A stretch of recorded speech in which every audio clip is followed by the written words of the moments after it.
We say this is an image bearer of God whose life was unjustly taken. We need to establish justice on their behalf. And a lot of pro-life groups, unfortunately, don't think that way.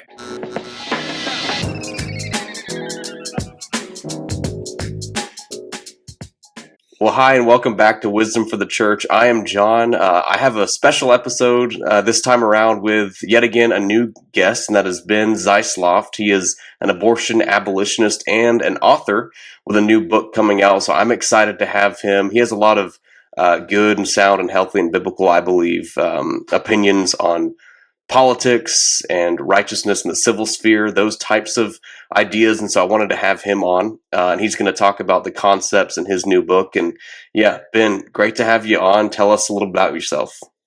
Absolutely. Great to be here. Thanks for the opportunity. I'm Ben Zeisloft. I'm the communications director for the Foundation to Abolish Abortion. So we advance legislation that establishes equal protection of the laws for preborn children. We like to say that we make the case for abolition. So a lot of what we do is education, advocacy, to equip state-level groups that are trying to abolish abortion across the country.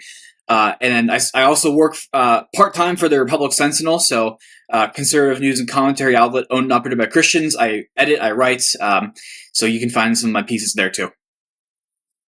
Well, great, yeah. And anything you end up wanting to be filtered to, I can sure put links in the description, as well as how to pre-order your book as well. We'll get to that.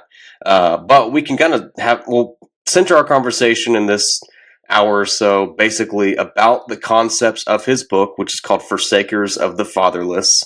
And it's about the concept or the reality of abortion and even deeper than that. But we'll also talk maybe toward the end about generally just speculating on American culture right now and politics and the church and where we see things trending and going in the next few years. So starting with your book, what is the basic premise of Forsakers of the Fatherless?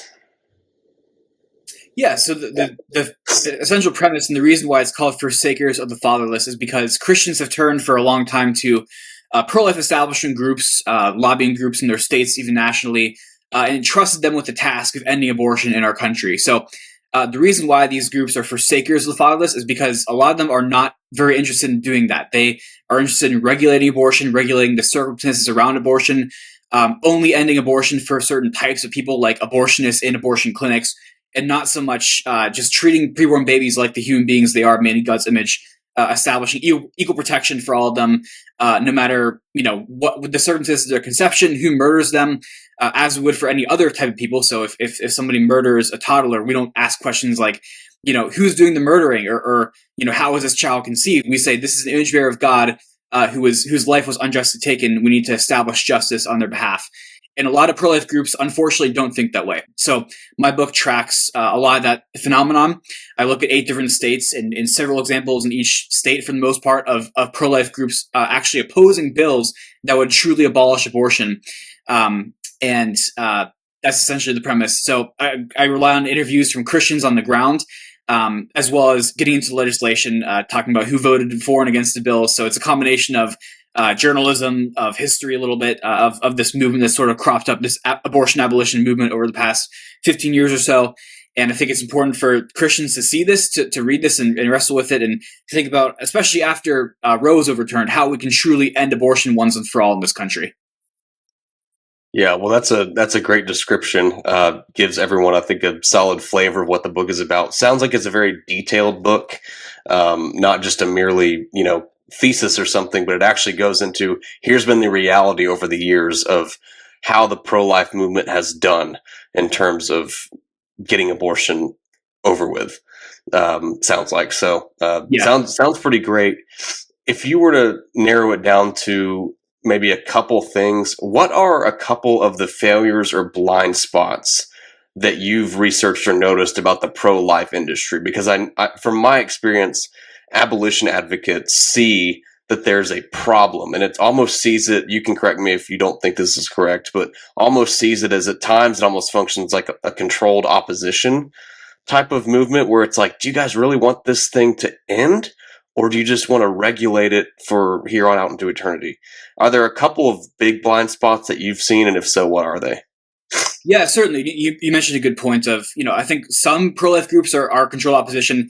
I think a lot of others, and especially individual believers who have called themselves pro-life or for the past several decades have called themselves pro-life, I'm not saying they're the enemy, right? The vast majority are well-meaning. They do sincerely want to end abortion. The reason I wrote this book is to show that a lot of the groups they're in good faith supporting aren't actually doing that. So the enemy is by no means the average pro-life Christian. That's not the point. So I use terms like pro-life establishment throughout the book, or pro-life industry, to kind of differentiate between the two of those. But in terms of the blind spots, I'll start with the most important, is that it's not fundamentally Christian. A lot of them, if you actually go on their websites, they'll say we're non-sectarian. A lot of us are religious. Our staff are religious, but we approach abortion from this neutral, secular perspective. And I think as thoughtful Christians, we can recognize that abortion is a sin issue. It's murder.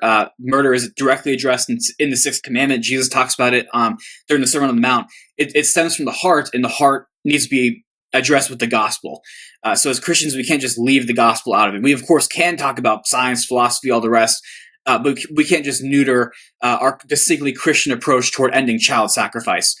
So I think every other error that the pro-life establishment has actually stems from that most fundamental error, is they don't go first and foremost to the Word of God, and also how Christians have overturned public evils like abortion throughout history, like child sacrifice and infanticide. You can lump those in as well. And so really what we've seen over the past 50 years is this sort of incrementalist, regulationist approach where there's been no singular attempt to actually just end abortion. It's always been, let's regulate the circumstances in which abortion happens. So let's regulate the method by which you can murder a baby. And we can get into a lot more of this. We can regulate up to what point you're allowed to murder a baby.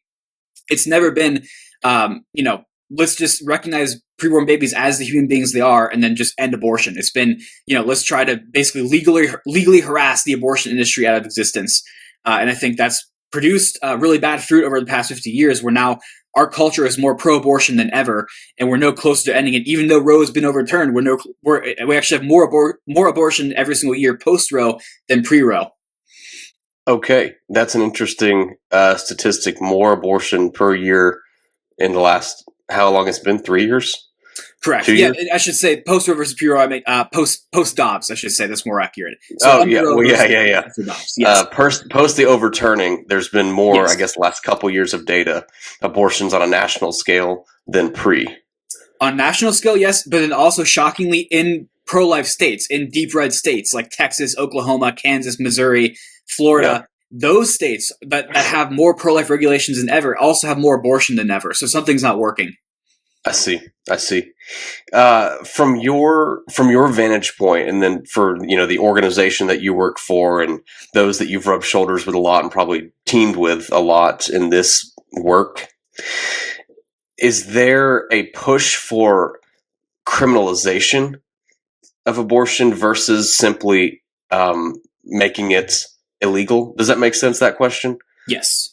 Yeah. So most of the bills that Foundation to Abolish Abortion writes and sponsors, so it's equal protection. So all we're doing is we're applying the existing murder, assaults, wrongful death laws to protect preborn children the same way we would protect born people. So usually we're not even writing new laws. We're actually just removing exceptions from old laws so that the laws apply equally to all human beings. So I believe there's some states that would say, like an abortionist who works at an abortion clinic will be charged with homicide if they kill a preborn baby. But maybe the mother, for example, would have explicit legal immunity to murder the baby at will. So we're trying to adjust some of those loopholes, but then also just say, other states have fines or shorter prison sentences for murdering a preborn baby, but that doesn't make any sense if we're saying that they're equal image bearers of God. So some of our bills address that too. Yeah. And in your experience with the pro-life establishment, is that something that would be a sacred cow? Basically, like the opposite of that is there's no way that abortion should be criminalized. I'm speculating because, again, sometimes it's a little fuzzy for me, but it seems at times that regulation, making it unthinkable, whatever that means, is kind of the push. But I would think that the idea in those circles is not ever like a doctor or a woman or whoever is involved should be criminalized in any way. Is that correct? Yeah, so they're usually fine with prison sentences or fines for the abortionist. But actually, one of the biggest points of opposition we face is for the woman specifically. So we'll come up with a law that says treat preborn babies as image bearers of God, like they are.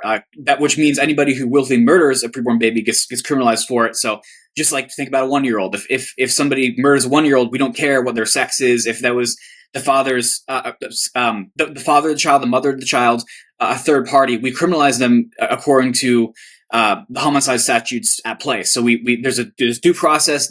We bring them through a court process, and we prove that they're actually guilty before we actually penalize them. But of course, the penalties are at play if they willfully took the life of that innocent person. So we're just our bills say, like I said, is we're applying those same standards to the baby inside the womb. So the pro-life groups are the ones who come back and say we can't criminalize women; they're universally victims of abortion. And to which we would say, some women are certainly victims of abortion. I've seen personally, just doing sidewalk counseling up in Philadelphia, women who have been pressured into abortion, coerced, whether it's a teenager or, in one case, a woman basically dragged out of a white van and pulled into the abortion mill, clearly not wanting to be there. So nobody's saying criminalize those women. We're saying just like anybody else, if a woman willfully partakes in killing her child, then yes, of course, she should be penalized for it. Yes. The same standard that you would apply to if a woman or man willfully killed a 4-year-old. Correct. Basically. Yes. But if you there's a different standard if something crazy accidental happens that's out of your control or something and a 4-year-old drops dead, that's a little different than, taking a hatchet and doing something. Right. So same concept. Yeah, so that would be, I guess, akin to more like a miscarriage. So a lot of pro-aborts rather than pro-lifers would say, the abolitionists want to criminalize miscarriages. Nobody's saying that at all. Miscarriages happen. It's part of a fallen world. Nobody wants to criminalize anybody for that. That's a ridiculous point. Yeah. Okay, good to know. Yeah. Maybe a bit more on the speculation side with your experience in this realm of our country. I think that more often than not, pro-life members, but I guess more the pro-life establishment, would be more conservative than the average person. So any idea of why that disconnect would be there? Meaning, we're conservative, we have certain beliefs mostly about the sacredness, at the very least, of human life, even if it is, unfortunately, not from a grounded, biblical, rooted position.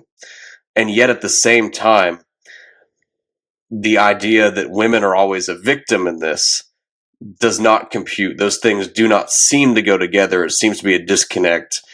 Any thoughts in your experience of why those two things are coexisting, even though they probably shouldn't?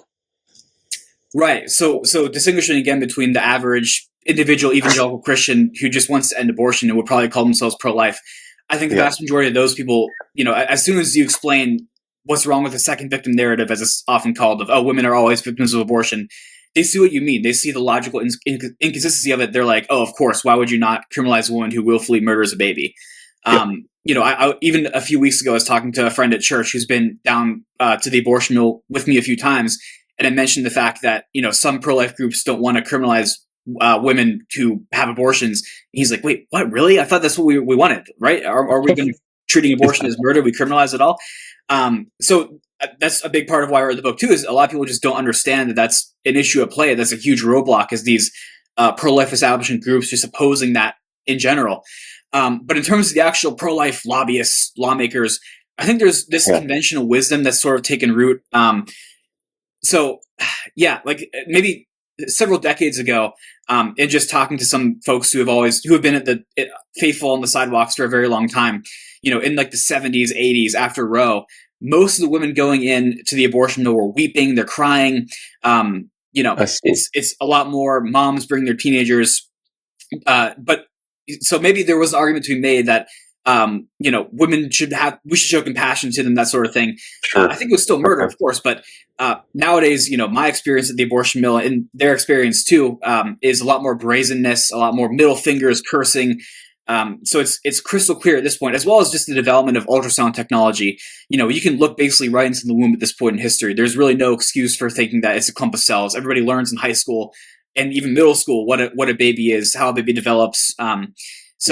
The excuse, the lack of knowledge is pretty much gone, and we see like this increased brazenness toward preborn babies in the womb. So it's clearer than ever that the whole second victim narrative was never really true, but now it's visibly true. You even have movements called "Shout Your Abortion" and things like that, where people are now admitting, yeah, it's a baby. I just don't care. My rights trump the baby's rights.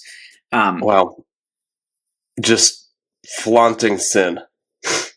Everyone doing what was right in their own eyes. That is, I have caught wind of some of those types of things, and it is absolutely heartbreaking, angering in many ways. It's just devastating. The searing of conscience is, it's easy to happen for anyone who's a sinner, including me or you. We need to be vigilant. So yeah, absolutely.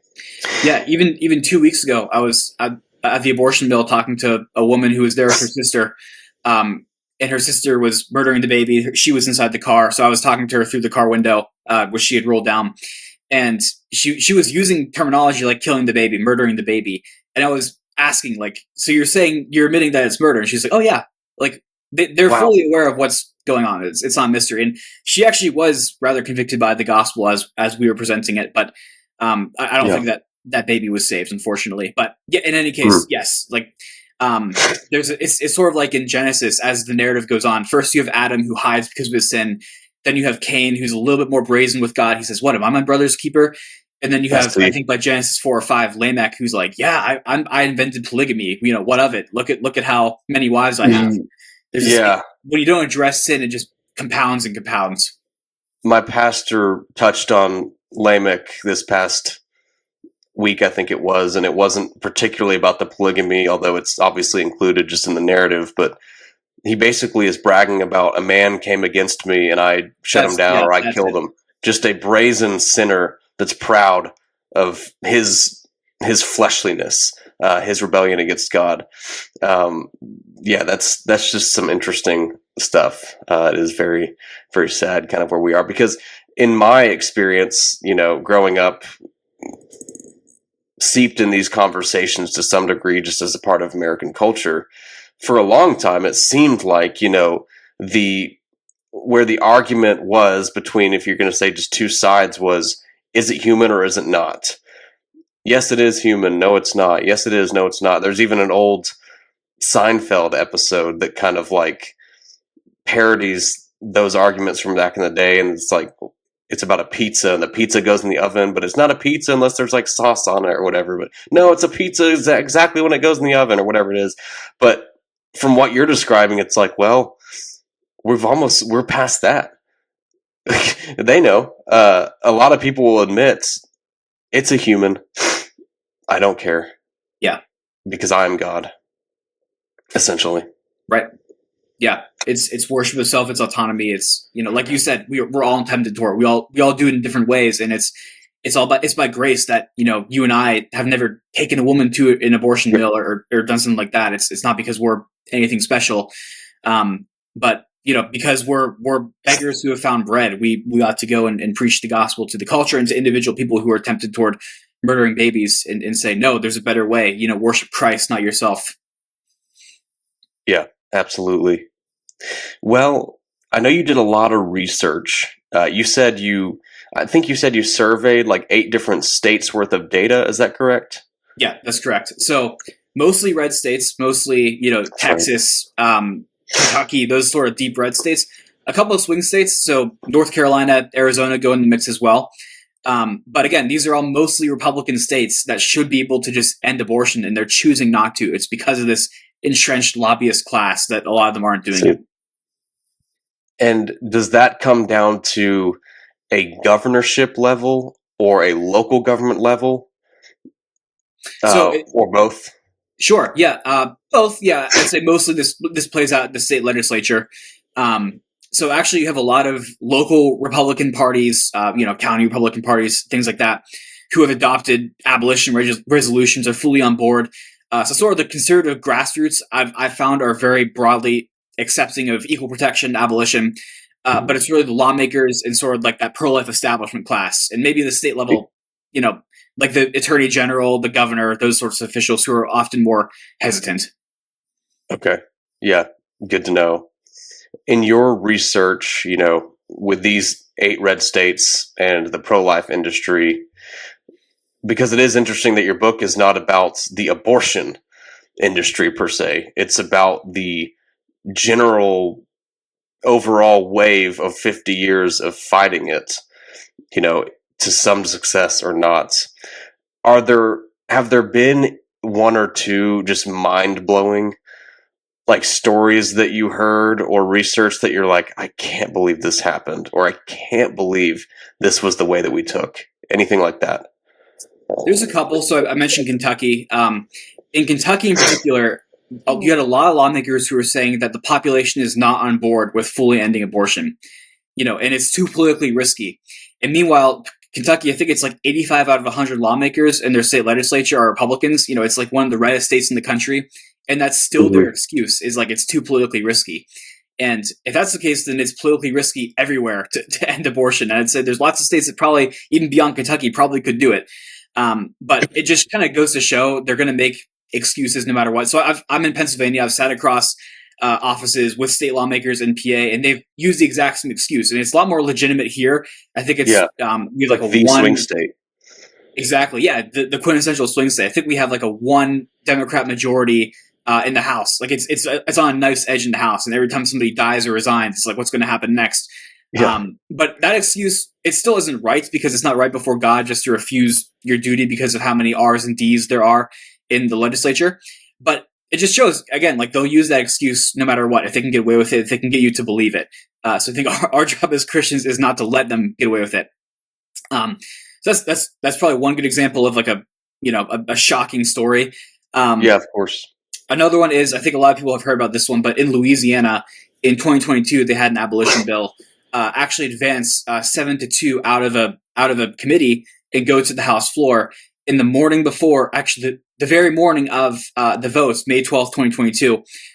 70 plus pro-life groups across the country basically signed this open letter to all state lawmakers in Louisiana and beyond, saying that we oppose any bill that would ever criminalize a woman for willfully having an abortion. So that letter has been used, and I sort of divide the book in between, before that happening and then after, because that letter has been the touch point that's been used to kill abolition bills ever since then. So all the state level pro-life groups have to do is point to this letter signed by, the ERLC, March for Life, National Right to Life, Susan B. Anthony, all these big pro-life groups saying, see, they oppose it. And of course, the message is you're not going to get funding. You're not going to get your A+ pro-life ratings if you oppose these groups. And so it's like this cudgel to beat back any desire to end abortion in these states. Yeah. Yeah. And maybe getting, that's very sad, by the way. ERLC, their, I guess, endorsement was attached to that killing of that bill, sounds like.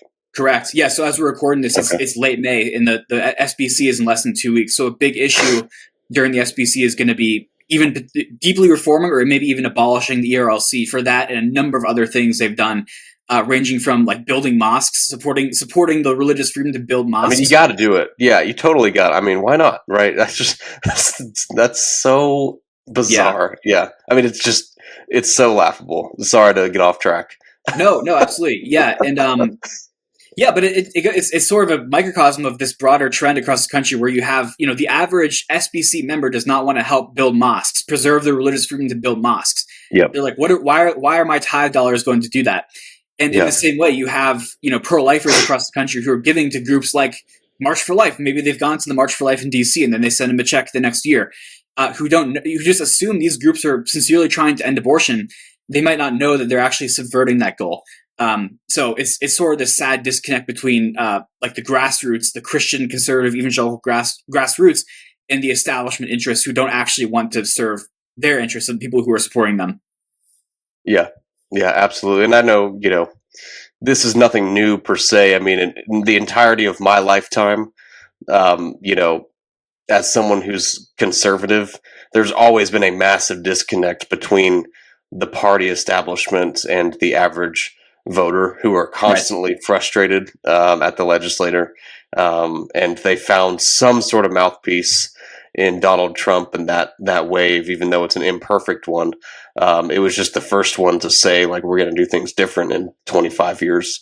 A little off topic, I did hear that President Trump has been, I think, fighting for legislation, I believe, of federally funding IVF. Has that been in any sort of the research that you've done? Have you done any writing on that? Any thoughts on that?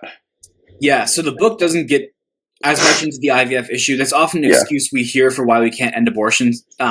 It's basically an admission that IVF kills quite a lot of children. Either you're freezing them indefinitely, you're just tossing them in the trash if they're genetically imperfect, or you're actually selectively aborting them inside the womb.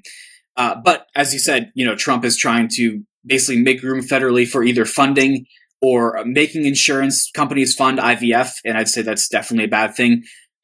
It certainly disregards the image of God and man. It kills, I can't remember the stats, but it's something like, for every single baby who's born by IVF, you discard between like 12 and 30 embryos. I've seen studies doing quite a range in between there. But, as Christians, we don't do evil that good may come. We don't kill a dozen people so we can get one to be born. So it should be a no-brainer. And we're just now starting to see Christians seriously think about it. But I think that's one of the next fronts in this fight. And really, if you count IVF, it's actually bigger than abortion.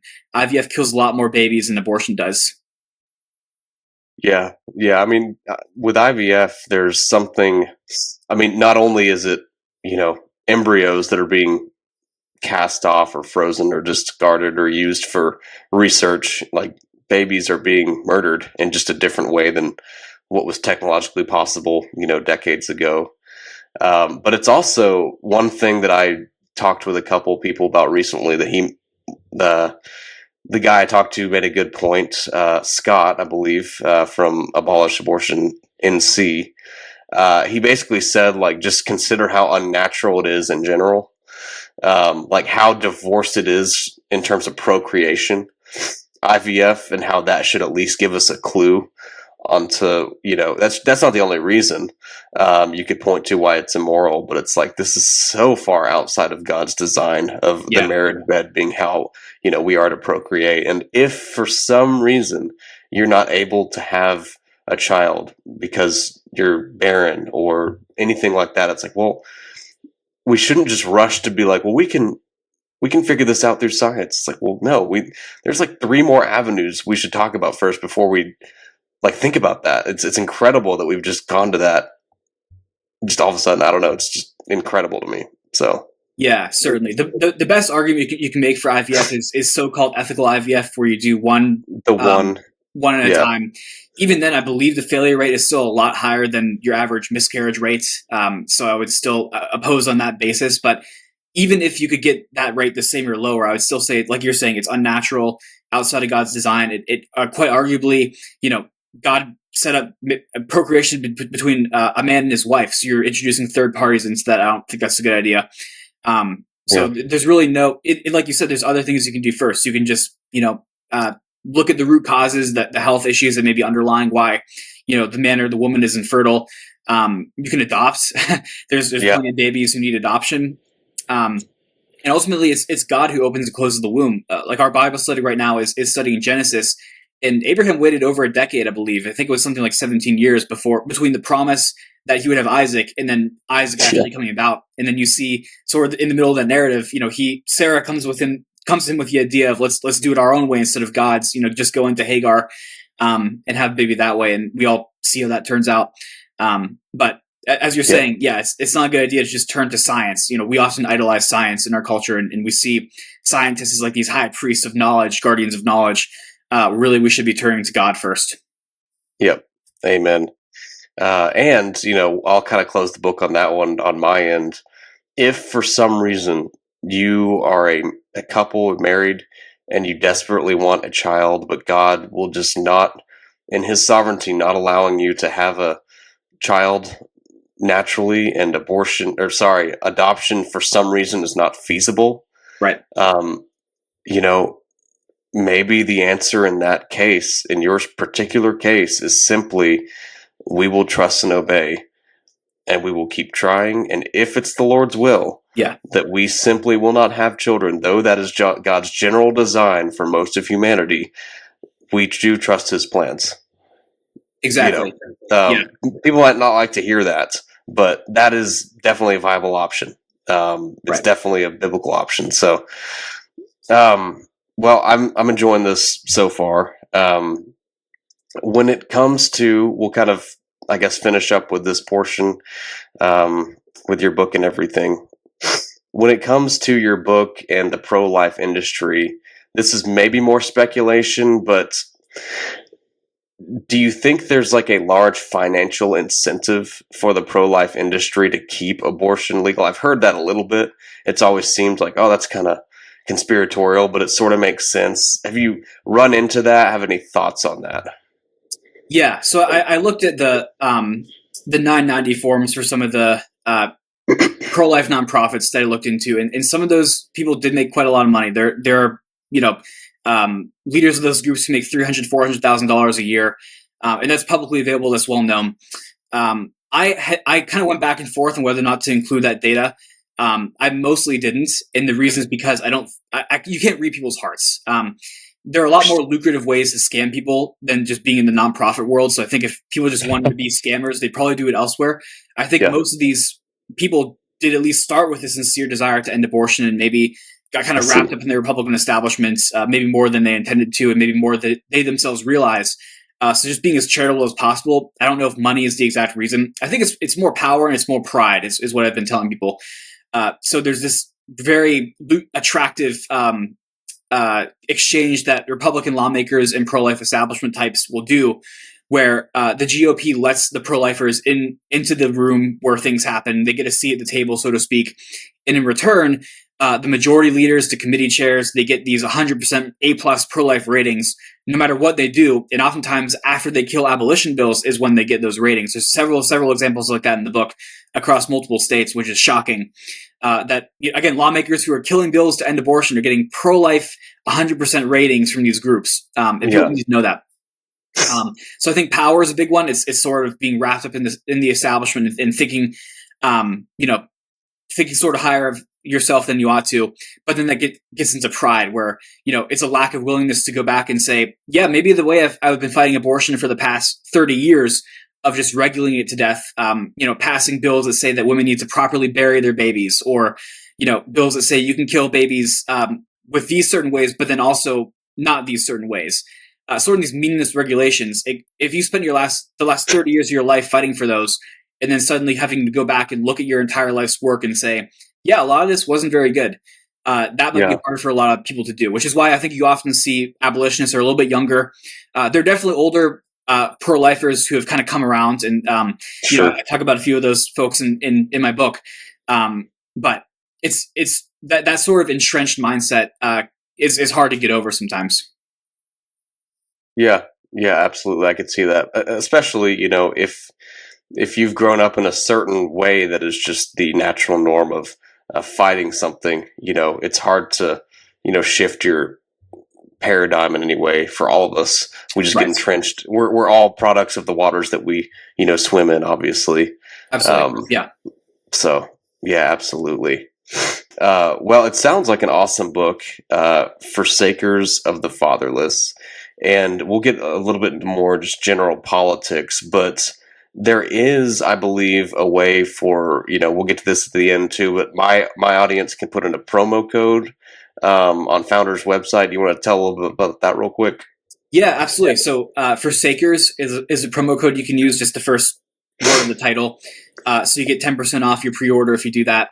And then there's also greater volume discounts. I think it's 10, 20% volume discounts, depending on how many you order. And then actually churches can reach out directly to Founders and get even more generous discounts. So if there's any pastors listening, anything like that, then they can feel free to do that. But yeah, Founders has been great to work with through this whole process. Tom Askell is an abolitionist. He's a great guy. Obviously, SBC stalwarts for reform, preserving the SBC and making sure it's a legitimate institution. So it's been great to work with them on this. Yeah, good to know. And I can provide the direct link to put in that promo code for those that end up watching this and want to purchase the book. I'm going to purchase it and read it. So that's one thing I do occasionally on my channel is book reviews, and maybe that'll come out of it too. Sure. So yeah, I did see, on the, like a picture or whatever I saw of the book, I did see a couple of names that I recognized, like endorsed the book, that I probably were able to read like a previewed copy, or whatever, like Virgil Walker. I saw Senator in Oklahoma, Dusty Devers, Yes. him as well. So that's, those are some pretty sound names in Christian moral and ethical issues in my viewpoint. And so for those that end up, watching this video and you recognize those names, like, this is, I think, going to be a quality book that actually does come with some receipts and data and where the actual fight is right now. And I do think that's important, to have a bit more detailed of an understanding of what's going on than just our general landscape. I know that I'm guilty sometimes of just kind of having a general view of the issues and not digging deeper. But I think the problem is the opposition is always digging deep on how to get what they want. And I think that's where a lot of conservatives tend to lose. Certainly. Yeah. So I try to do a combination of, like I said, deep dives, giving you the legislation, who voted for it against these bills, why they were opposed, the statements that these groups are releasing, but then also a lot. Each chapter is based around an interview with an individual Christian, so it gets into their story, how they were converted, how they came to care about the abortion issue, why they saw that equal protection abolition is the way forward. So it's sort of a combination. I try not to overwhelm people. That was kind of my fear. Is I don't want to just dump data on people. I want it to be interesting, compelling, and them see the narrative and see why this is important. So I really did try to strike the balance between both. And then, so we mentioned Dusty Devers. So he actually wrote the foreword of my book. So he was very generous to do that. Okay. So he gets into more, here's why I'm an abolitionist. Here's why you should be too. My book doesn't necessarily make the case for that. It just talks about the legislative issues at hand. There have been other books too about, basically treatises, theological, persuasive accounts of why people should be abolitionists, why abolition is the biblical path forward. I tried not to just repeat what those books were saying and actually give people like the journalistic version of that. Here's how it plays out in the real world. So yeah, your book is more about here's what has happened. Here's where the pro-life movement has had cracks and holes, and where it maybe had some successes, but also just like its failures. And basically, here's a way forward. Is that a decent description, you think? Yeah, exactly. Yes. Okay. Because that's helpful ground to know about, because it has been, 50 something years since Roe v. Wade. And then there was the overturning, which I don't think at the time really many people even knew exactly what that meant, other than for many people that were over the age of 15, we were like, oh, I thought this was supposed to never happen or was impossible. Just any progress at all. And so even if it was just this much, I feel like at least, if nothing else, maybe it opened up more actual conversations and gave those who would like to see it ended more fuel for the fire. That's just speculation, but I've definitely heard far more conversations, about actually taking ground and seeing the Lord do a mighty work in terms of actual justice in the land since that point than probably I had for many years before it. So if nothing else, praise the Lord for that, right? Yeah, certainly. Yeah, the overturn of Roe is an interesting. It's a massive mixed bag in my opinion. So I get into it to some extent in the book. I interview Bradley Pierce in the Texas chapter, who's now my boss, actually. But so he's a constitutional attorney. He gets into the actual legal issues surrounding Roe and Dobbs a little bit, which was really helpful, even just for me learning about that. So I think the overturn of Roe was good, because Roe, of course, was an unjust opinion.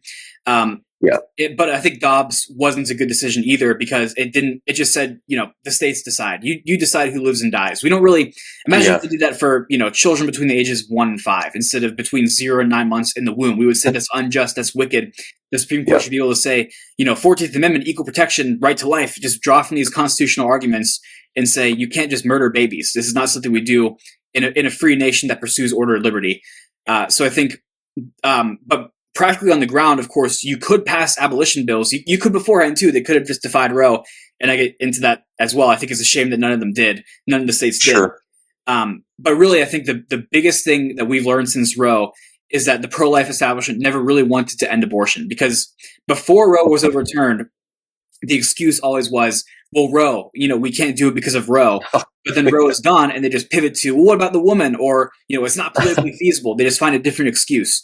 I see. I think that's been the revealing element of the past 3 years, And it's also why, again, abortions are higher now than they were in 2019, 2020, 2021. So we have to address this. And I think, I guess the last thing I'll mention on Roe is a lot of Christians have kind of fallen asleep on this issue because they think, the battle's won, right? Roe's gone. I live in Texas. What more do I have to worry about? The Foundation to Abolish Abortion, we have a documentary series called Abortion Free. And there's a clip in that docuseries where the woman who's sort of the main character of that documentary goes to the Southern Baptist Convention and just interviews people and says, "What state are you from? Texas, Alabama, Louisiana. Are abortions happening in your state?" And they're like, "No, of course not. No, we're pro-life." So you kind of see the average everyday Christian doesn't understand that abortions are still happening. And it's because the pro-life movement isn't informing them of that. I see. Yeah. That's a sad revelation, but nonetheless, unfortunately true, and a reality that has to be dealt with. Going back to a point that you kind of brought out about Pennsylvania and Kentucky, because a lot of this seems to come down to, can we simply, as legislators and as people who do influence legislators, can we simply say, "Thus saith the Lord," and see what happens? Like for that Kentucky example, it's like, well, I don't know if we have the political capital. There's almost a reaction as a Christian where you want to say, well, we'll just do it anyway. Like, let's just do what the Lord says, and we're probably going to be hated, and we're probably going to be hated any way we go. And it's not a perfect world, and that isn't how things always work. But there seems to be a lack of a general vision in that direction. Although I do see it in men like a Dusty Devers. I see where it's just like, I don't sense arrogance for him, but I do sense a godly confidence, which is definitely different. You don't want to be necessarily confident in yourself just because of yourself, but I sense an actual sense of direction that I believe is biblical, and that I believe that in general is not going to be swayed by political capital or compromise. Not that he's dumb or doesn't understand how to understand which way the wind's blowing or anything like that. I'm sure he's not wise as a serpent and innocent as a dove, but in general, I see a spine and a direction, and you can give me your thoughts on this. I think that's what it's going to take, because it's never going to be convenient for any sort of progress with criminalizing abortion and protecting, basically, because the point of it is protecting those who, should not be murdered. It's never going to happen without will that is done in the face of opposition. Yeah. Thoughts on that? That's my soapbox. Yeah, no, I completely agree. Yeah. Having known Dusty for a few years, he's very intelligent. He used to run a pharmacy. He owns properties. He's a pastor as well as a lawmaker. He's got a, great guy, brilliant guy. But also, as you're saying, he and others have that sort of courage about them, where it's not this brashness or empty confidence in themselves, but it's actually sincere faith in the Lord that He's going to bless their work as He sees fit. And like we were saying with the conception conversation with couples who can't have babies, it's His will. We could be faithful and we could see very little progress in our day, and maybe it's our children or our grandchildren who pick up our swords to keep fighting. But the question is, are we actually going to attempt to fight? And, if you compare like a Dusty Devers or, a lot of the lawmakers like them who have run abolition bills across the country, to the guy I mentioned in Pennsylvania, we started saying, "Thus saith the Lord" to him when he was saying, I'm not going to sponsor the bill yet again this year. And he got very offended by that. He's like, "Are you saying I'm not a Christian?" And it's like, we didn't say anything like that. We were very respectful toward him. And he got offended because I think really his conscience got convicted that he wasn't being courageous, and he sort of knew that. But I think also of, I was at my parents' church this weekend for Memorial Day visiting them. My wife and I were, and their pastor preached through, I believe it was Numbers 13 and 14, with Caleb and Joshua being the only two spies who went through the land. And they didn't care that there were giants. They're like, the Lord has promised to give us this land. All we have to do is be faithful. And then God sort of recognized that courage, and they were the only two from the wilderness generation who got to enter the land. So whether or not that actually happens with us, whether any of us actually see the abolition of abortion in any state, let alone all 50 in our lifetimes, that's not really up to us. It's up to us to be courageous, to trust the Lord. Christ has conquered death and sin, just like David defeating Goliath, and all the armies of Israel defeating the Philistines were following in his train, carrying out the Great Commission, winning the nations to Christ. We don't know how fast it's going to happen. We don't know when there's going to be setbacks, when there's going to be advances. Our job is just to be faithful, to do his will, teach the nations to obey all that he's commanded. And that includes how we treat preborn babies, how we treat our neighbors. Amen.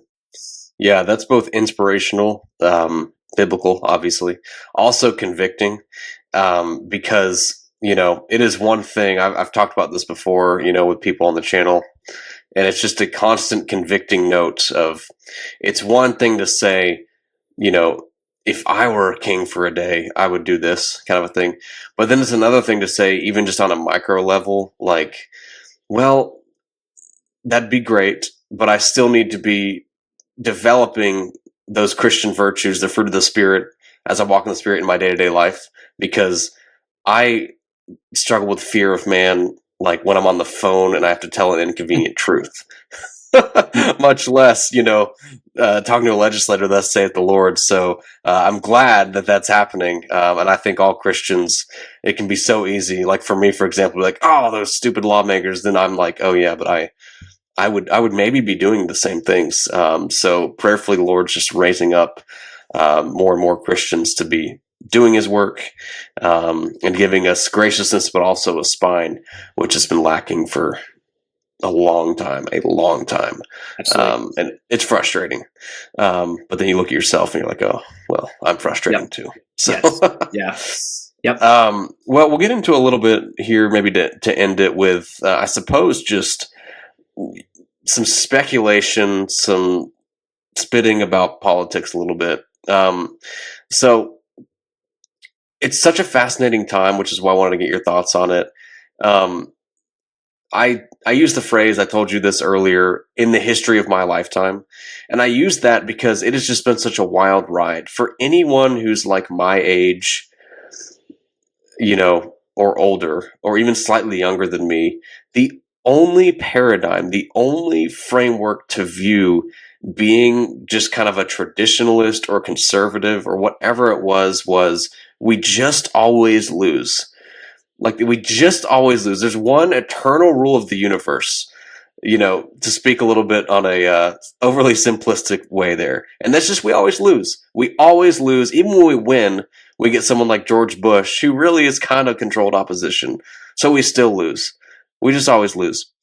And then now, though I disagree with a lot of what he does and says, like the Trump administration, there is some sort of red wave momentum to a degree of traditionalism, something like that. There seems to be a Gen Z uptick a little bit in church attendance, maybe interest in like Christianity even.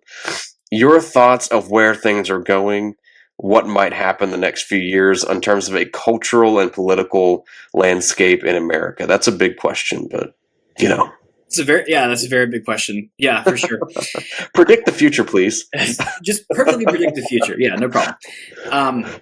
So speaking as a member of Gen Z, I can certainly attest to what you're saying, where there's certainly a subset of Gen Z that is very much done with all the ideology, all the feminism, secularism, all these sorts of things that have piled up and made our country a hellscape in many ways. Some have used the term trash world. I think it's actually a good term to describe it. It's like everything is, though we're wealthier, though we're more in some ways more healthy than we ever have been in human history, people are unfulfilled. People are committing suicide. People are, there's a lot of emptiness going on, and it's a strange contrast. So I think we're starting to recognize, and especially some of the younger people, that having mere wealth is not enough to satisfy the human soul.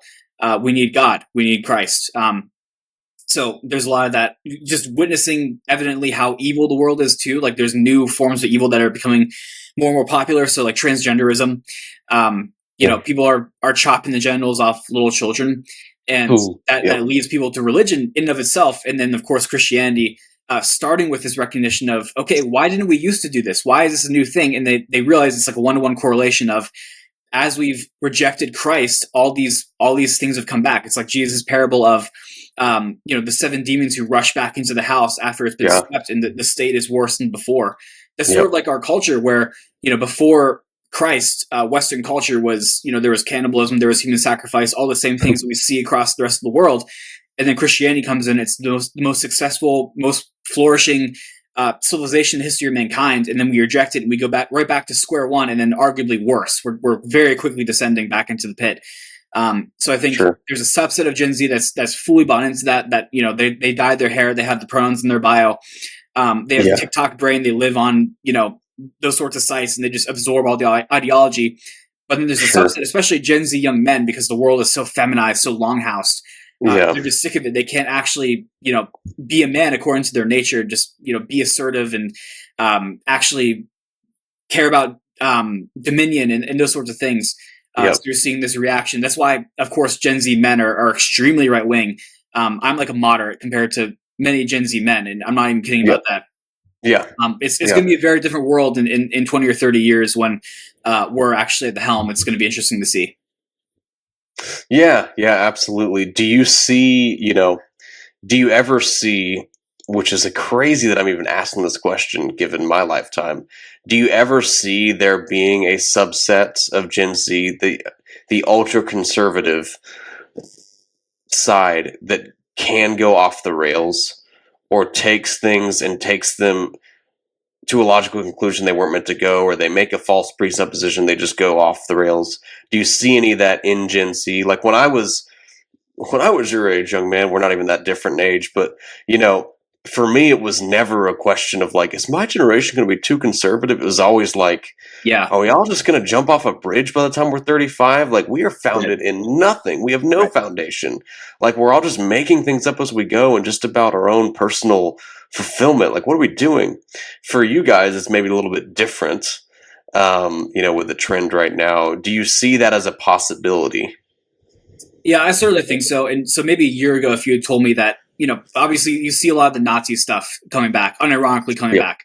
And maybe a year ago I would have said that's not that big of an issue, but I think there are a fair number of people who are trying to reclaim German nationalism. And it's because it's the same reason why they would go to something like Andrew Tate. It's because they're rootless. They don't understand Christianity, Christian political theory, the history of, Anglo-Saxon American political tradition. So they're just going to whatever's flashiest and whatever seems like the best fit for now. But I think the solution is to do what other guys are doing and saying, let's go back to, what did the reformers say about political theory or the roles of men and women, instead of just kind of trying to figure out what feels best to our flesh. So whether that's like Andrew Tate, just sleep with as many women as you want, or, like Hitler, just, burn down all the libraries and there's a specific way to go about it that's been done in history, and it's not those things. I think that's sort of the exhortation, is just go back to the rock from which we were cut. Like Jeremiah says, go back to the old paths, and we don't need we've actually done this before. It's been done for the past 2,000 years. We just need to redig the wells of Abraham. We don't need to dig new ones in much muddier waters. Yeah, amen.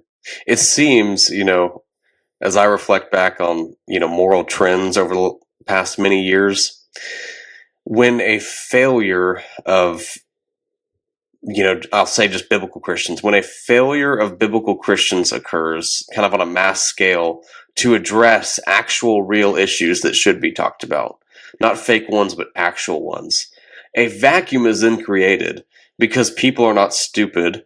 The issues don't go away.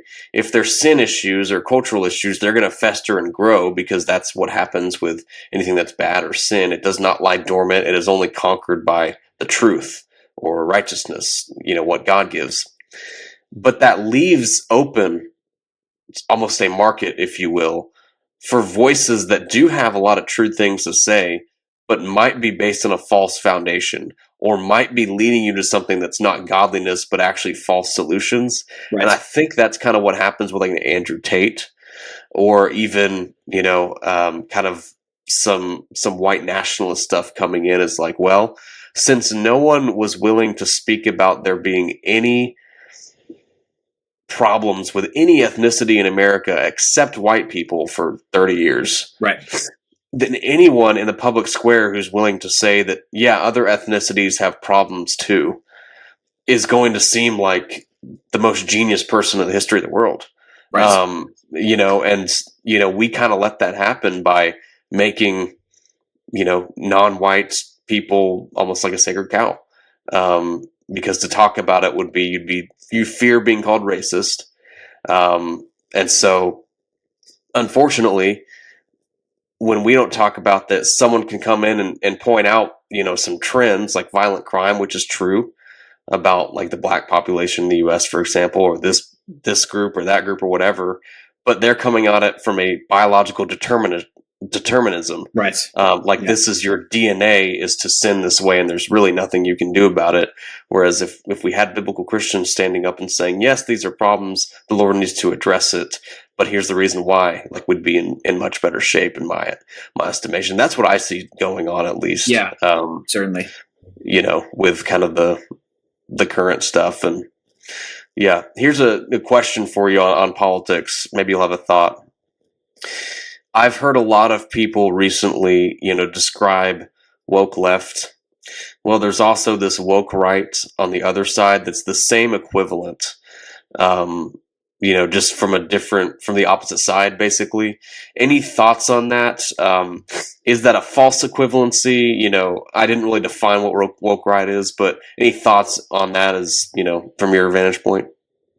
Right. Yeah, I don't think that's a legitimate critique. And if you look at the kind of people who are making it, like the James Lindsays of the world, they're not even Christians. They're not, in many cases, good faith actors.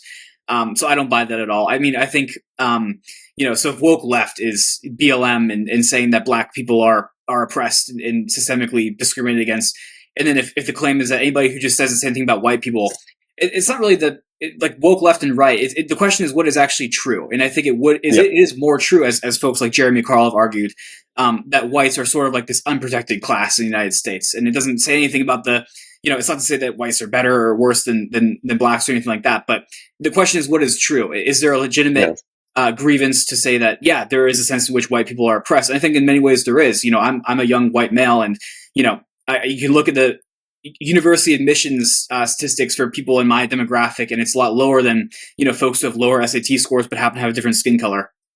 But on the other hand, I think it's quite possible to just say, because I'm white and a young man and a Christian, that means, I guess it is quite possible to have a victim mentality adopted about you.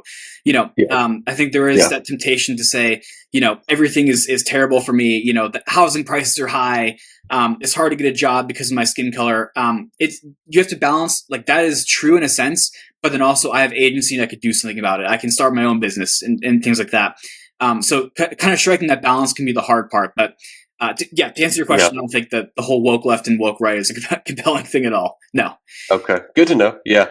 I was just wondering too, because I hear a lot about that. And, I'm of the same opinion, basically, is, there's some merit to it, obviously. Like there are white people that take a victim mentality almost as a badge at this point because of the lack of the obvious double standard in our society from various institutions that is legitimately sin. But I don't think that, like, for example, like a Dusty Devers would be considered woke right. And it's like, if you're a Christian and you're equating those two things, there's the woke left, you don't want to be like them because they're about LGBT and they are obsessed with skin color and they're unjust. Okay, fine. Don't want to be like them, but you don't want to be like the woke right. But it's like the woke right, quote unquote, is saying we should think about banning pornography. I'm pretty sure the woke left is saying, like, actually, you should have a universal right to pornography and maybe see it every day. The two things are not even close. I just find it fascinating that we're even pretending like they're morally close. I don't know. You had Pete Buttigieg go viral over the past few days because he basically made the case that in order to win Gen Z men, we need universal porn and gay marriage and like free for all with divorce, which is a complete misread of my generation. I think even many of us are enslaved to pornography and that sort of thing. And I always tell older people, I don't know a single Gen Z young man who at some point in his life is not either in it or has had to overcome it, which is really sad. In